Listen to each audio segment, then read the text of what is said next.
A woman hospitalized after rolling her car in Ivins. A new bill would punish suspects who lie about ingesting drugs during detainment. And Little Valley Soccer Complex makes the switch to artificial turf. You're watching St. George News at 5. Good afternoon, I'm Christy Langenheim. A woman was rushed to the hospital this morning after losing control of her vehicle and rolling in Ivins. The incident occurred near the Center Street roundabout at around 7:30 a.m., and a witness told police that the driver veered into the median and collided with a boulder, which caused her car to flip onto its top. When Santa Clara and Ivins Fire and Rescue arrived on the scene, they used the jaws of life to extricate the woman from her car, and she was then transported to the hospital. No citations were issued in the incident. However, the crash is still under investigation. Utah law enforcement has had enough of criminals lying about ingesting drugs while being detained. Haven Scott tells us about a new bill that will punish suspects for making such claims.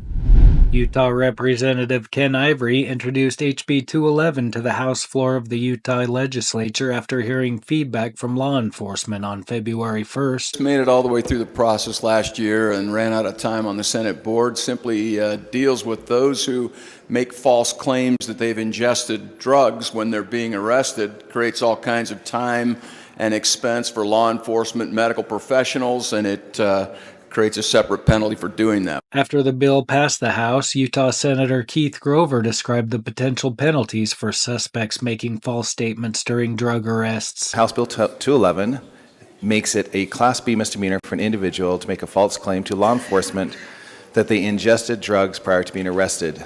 When they do this, this causes law enforcement officer to take the individual to a hospital for treatment prior to booking them into jail. And this causes a huge waste of law enforcement resources as well as hospital resources. Since passing both House and Senate on February 15th, the bill is still awaiting signature by Governor Spencer Cox. Thanks, Haven. And now to Sheldon and Amy to give us a look at what's going on this weekend in southern Utah. That's right, so many great things happening this weekend. Yeah, the Osmond Chapman Orchestra is going to be at the Bumbleberry Theater, the newly renovated Bumbleberry Theater in Springdale. It's going to be a great show. And don't forget, it's the final week of Parade of Homes. Oh, the Parade of Homes. 25 exceptional homes throughout southern Utah. Go check them out. They're extraordinary. And over at St. George Musical Theater, they have The Sound of Music playing. See the full list of weekend events on our TGIF listing on stgeorgenews.com. Now back to you in the studio. Thanks, guys. This year's Iron County State of City Economic Review took place on Wednesday morning, and some local business owners and government officials spoke at the event. Here's Alicia Lundgren with some key points from the review. 4 leaders from across Iron County spoke at this year's State of the City's Economic Review breakfast, hosted at the Courtyard by Marriott by the Cedar City Chamber of Commerce. Bryan Head Town Manager Brett Hauser, Enoch City Mayor Jeffrey Chestnut, Parowan City Mayor Molly Halterman, and Cedar City Mayor Garth Green each shared the various goings-on in their cities. Green said that while he personally doesn't dedicate much time to attracting new businesses to the city, they keep coming. They just kind of keep coming and coming and coming, and I think that's attributed to the quality of life. Halterman said there's power in community. There are opportunities everywhere to make our cities better and Iron County better. And the only thing that I can say is I would be completely overwhelmed, but the solution to the problem is we have each other. Thanks, Alicia.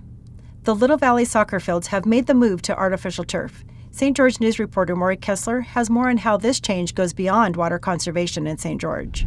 Local officials and sports enthusiasts gathered at the Little Valley Sports Complex in St. George Wednesday afternoon to celebrate the installation of artificial turf across the facility's 3 sports fields. The removal of sod from the soccer fields is estimated to save the city several million gallons of water a year, while also expanding the sports field's overall availability for use. Shane Moore, the City of St. George's Parks and Community Services Director, shared more details during Wednesday's event.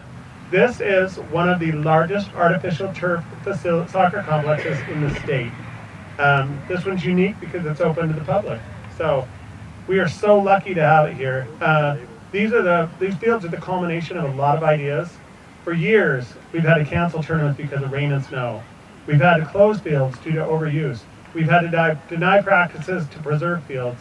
We've had to close the fields during the wintertime because the grass isn't actively growing. But today we have 3 high school regulation fields, that's for Councilman Hughes, that we can play on.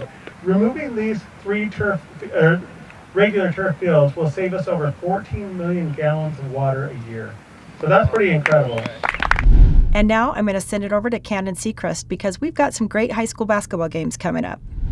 That's right, Christy. The second round of the girls 4A state tournament starts tonight, and most of the Region 9 teams are still in the running. The number 2 seed Snow Canyon Warriors have received a first-round bye, but will play Mountain View at home tonight. We also have a nice little Region 9 matchup as Dixie is headed to Hurricane. The Tigers just snagged that first-round bye as the 8 seed, and the Flyers are coming off a blowout win over Park City 53-16. Cedar also earned a first-round bye and will be playing the number 14 seed Provo for their first game of the playoffs. And the last 2 Region 9 teams are on the road tonight as Desert Hills plays the number 4 seed Cottonwood after beating Uinta 58-24 in the first round. And Crimson Cliffs ended up beating Tooele and matched up with Ridgeline, who currently sits at the top of 4A and will be trying to hold down that 1 seed. And then on Friday night, the second round of the boys 4A state tournament begins, and Desert Hills will have to go to the hangar to play Dixie. The Thunder grabbed a win over Jordan in the first round 71-51, but the last time these two teams met in Flyer territory, Dixie protected home court and beat the Thunder 78-47. So this is going to be a really fun Region 9 matchup. Another one to look out for is Snow Canyon playing the number 10 seed Mountain View. The Warriors are well rested thanks to a first round bye and look to put on a show tomorrow night. And the other 2 Region 9 games are going to be played up north as Crimson Cliffs is headed up to the number 4 seed Green Canyon. The Mustangs played Hillcrest in the first round, and it was close through 3, but in the fourth quarter, the Stangs pulled away with a 72-54 victory. The last boys game will be Pineview at Ridgeline. The Panthers offense had it going in their first round matchup against Uinta, so it will be interesting to see if they can keep it going and knock off the number 5 seed Ridgeline tomorrow night. And that's going to do it for everything in the high school sports world. Now back to you, Christy. Thank you for watching St. George News at 5. I'm Christy Langenheim with St. George News, your #1 source for local news. This has been St. George News at 5.